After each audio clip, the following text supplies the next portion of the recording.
Hi friends, welcome to Karthigayathri vlogs. இன்றைக்கி நம்ம kitchen cleaning routine தான் பார்க்க போகிறோம். பொதுவாக எல்லாருக்குமே பிடிச்ச இடம்னு ஒன்று இருக்கும். அதுவும் நம்ம வீடுனா ரொம்ப நிறைய பேருக்கு பிடிக்கும். அதில் பிடிச்ச இடம் பர்டிகுலராக நிறைய பேருக்கு இருக்கலாம். பெட்ரூம், ஹால், டிவி பார்க்குற இடம், அதுக்கப்புறம் கிச்சன்னு. எனக்கு அதில் பிடிச்சது கிச்சன் தான். அதை தான் நான் அழகாக வச்சுக்கணும்னு நினைப்பேன். வீடும் நினைப்பேன், பட் இருந்தாலும் கிச்சனுக்கு தான் அதிகம் ஸ்பெண்ட் பண்ணுவேன். நீங்கள் என் வீடியோலாம் பார்த்துருந்தாவே தெரிஞ்சிருக்கும். எனக்கு ரொம்ப பிடிக்கும் இந்த கிச்சன் அழகா வச்சுக்கிறது. ஆனால் சம்டைம்ஸ் என்னால் முடியாதப்போ அப்படியே போட்டுருவேன். அந்த மாதிரி தான் இந்த வாட்டியும் போட்டாச்சு. 2 வீக்ஸ் ஆகுது கிச்சன் க்ளீன் பண்ணி. அதனால தான் இந்த நிலமையில இருக்குது. அதுவும் இல்லாமல் காலையில் ஆஃபீஸ்க்கு அவங்கள அனுப்பிச்சி விடணுன்றதுனால காலையில் சமைக்கிறதே கரெக்டாக இருக்கும். அதுக்கப்புறம் க்ளீனிங்லாம் பண்ண முடியாது. ஹஸ்பண்ட் ஆஃபீஸ் கிளம்புனதுக்கப்புறம் அப்படியே சிம்பிளாக தொடச்சி விட்டுட்டு பாத்திரம்லாம் கழுவி வைக்கிறது தான். அந்த மாதிரி தான் 2 வீக்ஸாக பண்ணிகிட்ருக்கேன். ஆக்சுவலாக போன வீக்கே க்ளீன் பண்ணலான்னு நினச்சேன். பட் கரெக்டாக பீரியட்ஸ் ஆனதுனால என்னால் சுத்தமாக க்ளீன் பண்ணவே முடியல. அதனால் இந்த வீக்காவது கண்டிப்பாக க்ளீன் பண்ணி தான் ஆகணும்னு சொல்லிட்டு இன்றைக்கி க்ளீனிங்கில் இறங்கியாச்சு. பார்க்குறதுக்கு குட்டியாக தான் இருக்குது. ஆனால் இதுவே 2 ஹவர்ஸ் இழுத்துருச்சு எனக்கு வேலை. அதுக்கப்புறம் இந்த மேட்லாம் எடுத்துகிட்டு கொஞ்சம் வெயிலில் போட்டால் நல்லாயிருக்கும். கொஞ்சம் தண்ணிலாம் அங்கே இப்போ படும்ல, அதனால அதை மட்டும் போட்டுடலான்னு சொல்லிட்டு தான் வந்திருந்தேன். இந்த மேட்டில் சூடான பொருள்லாம் பெருசாக வைக்க முடியல. இந்த சமைச்சிட்டு அப்படியே பாத்திரம் வச்சா கூட ஒன்றும் ஆக மாட்டேங்குது. ஆனால் இந்த தோசைக்கல் மாதிரி ரொம்ப ஹீட்டாகவே இருக்கும்ல அடுப்பில் கொஞ்ச நேரம், அந்த மாதிரி பொருள்லாம் அதில் வச்சா கொஞ்சம் ஒரு மாதிரி ஆயிடுச்சு. அதில் தான் என்னுடைய ஒரு மேட் மட்டும் அந்த தோசைக்கல் ஒட்டிக்கிச்சு. அதனாலே அதுலேருந்து அங்கே வைக்கிறது கிடையாது. பட் ஓகே தான், அது நல்லா தான் இருக்குது. பார்க்குறதுக்கும் நல்லாயிருக்கு. எனக்கு க்ளீன் பண்ணுறதுக்கும் கொஞ்சம் ஈஸியாக இருக்குது. அதெல்லாம் அந்த இடத்துலலாம் பெருசாக அழுக்காகாமல் நடுவில் மட்டும்தான் அழுக்காகுன்றதுனால பெருசாக வீக் க்ளீன் பண்ணணும்னு இல்லை. 2 வீக்ஸ்க்கு ஒரு வாட்டி க்ளீன் பண்ணால் போதும். ஆனால் இந்த வாட்டி ரொம்ப அழுக்கான மாதிரி இருந்துச்சு. கேஸுமே அந்த அளவுக்கு அழுக்காக இருக்கிற மாதிரி தெரியல. அழுக்காக இருந்தால் நல்லா சோப் போட்டே வாஷ் பண்ணி விட்டுருவேன். இப்போ சும்மா தொடச்சி மட்டும் விட்டுட்டேன். ஆனால் கவுண்டர் டாப் மட்டும் நல்லா சோப் போட்டே வாஷ் பண்ணி விட்டுலான்னு சொல்லிட்டு தான் எல்லாத்தையுமே எடுத்து வச்சுட்டு கொஞ்சம் பாத்திரம்லாம் சிங்கில் எடுத்து போட்டிருந்தேன் இல்லையா, அதெல்லாம் ஃபஸ்ட்டு விளக்கி முடிச்சுட்டு அதுக்கப்புறமேட்டுக்கா எல்லாத்தையுமே ஆர்கனைஸ் பண்ணி வச்சா கரெக்டாக இருக்கும். அப்படி இல்லைனா ஃபுல்லாக தண்ணி தெளித்து மறுபடியும் மேட் போடுறதுக்கு கஷ்டமாக இருக்கும். இல்லை மேட் ஃபுல்லாக தண்ணி ஆகிடும். அதனால் ஃபஸ்ட்டு இந்த க்ளீனிங் வேலையெல்லாம் முடிக்கிறதுக்கு முன்னாடி இந்த பாத்திரம் கழுவுற வேலைலாம் முடிச்சிடலாம் நான் அது பண்ணிகிட்டு இருந்தேன். அதுக்கப்புறம் இந்த பாத்திரம் வைக்கிற ஸ்டாண்டு அதையும் கழுவி கொஞ்சம் விளக்கி வச்சுட்டா கொஞ்சம் நீட்டாக இருக்கும்னு சொல்லிட்டு அதையுமே பார்ட்டாக பிரித்து கழுவிட்டு இருந்தேன். ஆக்சுவலாக இது எனக்கு 200 சம்திங் தான் ஏதோ வாங்கியிருந்தேன். உண்மையாகவே ஒர்த்தான ப்ராடக்ட் இந்த ரேட்டுக்கு. அதுவும் இல்லாமல் யூஸ்ஃபுல்லான ப்ராடக்ட்டும் கூட. எனக்கு இந்த கிச்சனுக்கு கரெக்டாக செட் ஆகிருக்கு. அதுவும் இல்லாமல் இது கீழே ஒரு ரேக் கொடுத்துருக்கிறதுனால இதில் ஏதாவது தண்ணி வடிஞ்சால் கூட ஜாமான் வைக்கும்போது அதில் போய் நின்றுக்கும். நம்ம வேணுன்றப்ப அதை எடுத்து ஊற்றிட்டு கூட கழுவி திரும்ப வச்சுக்கலாம். அதனால என்னோடய மேட்டும் பெருசாக பாதிக்கல. அதனால இது எனக்கு ரொம்ப பிடிச்ச ப்ராடக்ட் தான். வேணுன்றப்ப இந்த மாதிரி பார்ட்டாக பிரித்து கூட கழுவிக்கலாம். குட்டிக்கோண்டு எனக்கு அழகாக கரெக்டாக பத்துது. நான் பெருசாக ஜாமான்லாம் எப்போயுமே வாங்கி வைக்க மாட்டேன். ஏன்னா என்னால் க்ளீன் பண்ணவும் முடியாது. அதுவும் இல்லாமல் அதை மெயின்டைன் பண்ணணும். மெயின்டைன் பண்ணுறதுக்கு முதல்ல இடம் வேணும்ல. என் கிச்சன் குட்டியாக இருந்தாலும் ஓகேவான கிச்சன் தான். இருந்தாலும் அந்த அளவுக்கு ஜாமான்லாம் பிடிக்காதுல்ல, அதனால தான். அதையுமே கழுவி நல்லா வெயிலில் கொஞ்சம் நேரம் காய போட்டு வச்சுட்டேன். அதுக்கப்புறமேட்டுக்கா ஃபுல் கவுண்டர் டாப்பையும் நல்லா சோப் போட்டு மேலே கீழே டைல்ஸ் எல்லாத்தையுமே கழுவி விட்டுட்டேன். அப்பப்போ தொடச்சிக்கிறது தான். இந்த மாதிரி மேட்லாம் எடுக்கும்போது தான் கழுவி நல்லா இழுத்து தொடச்சி விட்டுருவேன்.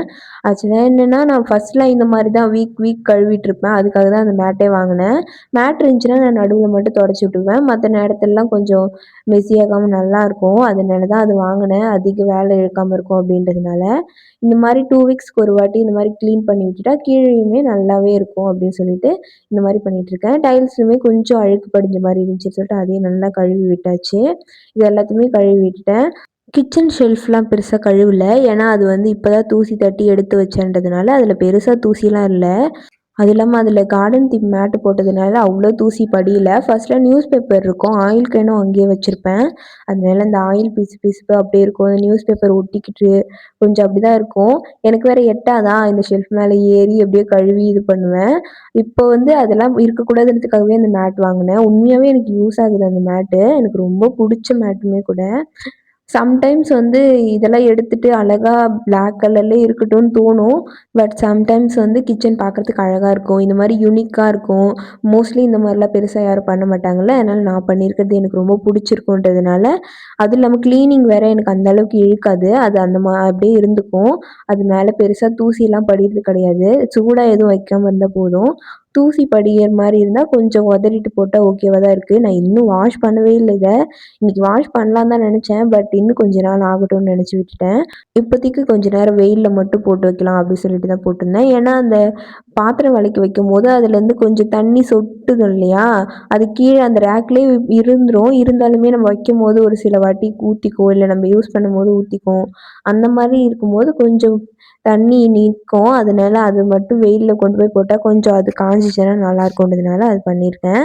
நான் கீழ பாத்திரம் வெளக்குற சிங்க் கிட்டயுமே ஒரு மேட்டு போட்டிருக்கிறதுனால, அந்த மேட்டுக்குள்ள தான் தண்ணி இறங்கும். இந்த கார்டன் மேட் அந்த அளவுக்கு பாதிக்காது. இருந்தாலும் அந்த ஈரப்பதம் இதுலயும் இருக்குன்றதுனால இன்னைக்கு காய போட்டு வச்சாச்சு. அதுக்கப்புறம் இந்த கேஸ் ஸ்டவ்வும் நல்லா வாஷ் பண்ணி வச்சாச்சு. அதையும் கழுவி பாத்திரம்லாம் வெளக்கி வச்சாச்சுல்ல, அதையும் நல்லா ஆர்கனைஸ் பண்ணி வச்சுட்டேன்.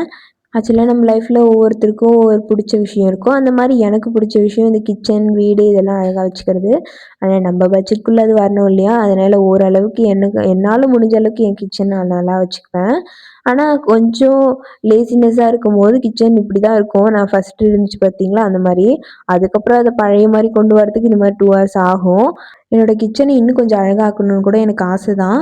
இந்த மணி பிளான்ட்லாம் வச்சு, அதுக்கப்புறமேட்டுக்கா இந்த இந்த ஸ்டிக்கர்ஸ்லாம் ஒட்டுறாங்கல்ல கிச்சன்ல நெறையா பேர் போட்டது, அதுக்கப்புறம் நல்ல பாசிட்டிவ் வைபா இருக்கிற மாதிரி வேர்ட்ஸ் போட்ட கிச்சன் ப்ராடக்ட் அந்த மாரிலாம் இருக்குல்ல, அதெல்லாம் ஒட்டணும்னு எனக்கும் ஆசை தான்.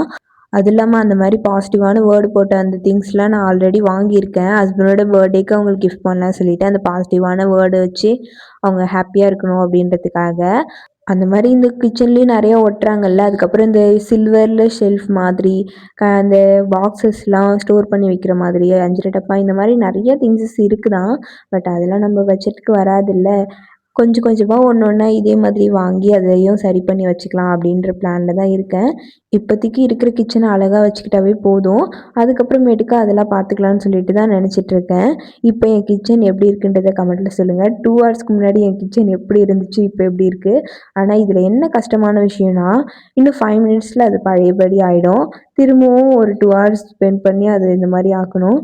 But okay. நம்ம லைஃப்ல இதுவும் ஒரு பார்ட் ஆஃப் லைஃப் தானே. அதுவும் இல்லாம கிச்சன் பெரிய பார்ட் இல்ல நம்ம லைஃப்ல. அதுக்கப்புறமேட்டுக்கா கடைசியா கிச்சன வந்து கொஞ்சம் மாப் போட்டு விட்டுட்டு, ஃபைனலா பார்க்கும்போது என் கிச்சன் இப்படி தான் இருந்துச்சு. இதுக்கு நான் 2 ஹார்ஸ் ஸ்பெண்ட் பண்ணியிருந்தாலும் ஒர்த்து தான்.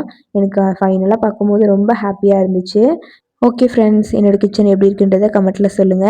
நீங்க எப்படிலாம் உங்க கிச்சன அழகா வச்சுப்பீங்கன்றதையும் கமெண்ட்ல சொல்லுங்க. இன்னும் என்னுடைய ட்ரீம் கிச்சனுக்கு குட்டி குட்டி திங்ஸஸ்லாம் வாங்க வேண்டியது இருக்கு. அதெல்லாம் பொறுமையா வாங்கும்போது உங்க கூட நான் ஷேர் பண்றேன். என்னோட வீடியோ உங்களுக்கு புடிச்சிருந்தா லைக் பண்ணுங்க, ஷேர் பண்ணுங்க, அண்ட் சப்ஸ்கிரைப் பண்ணிக்கோங்க. டாட்டா பாய். அடுத்த வீடியோல பார்க்கலாம்.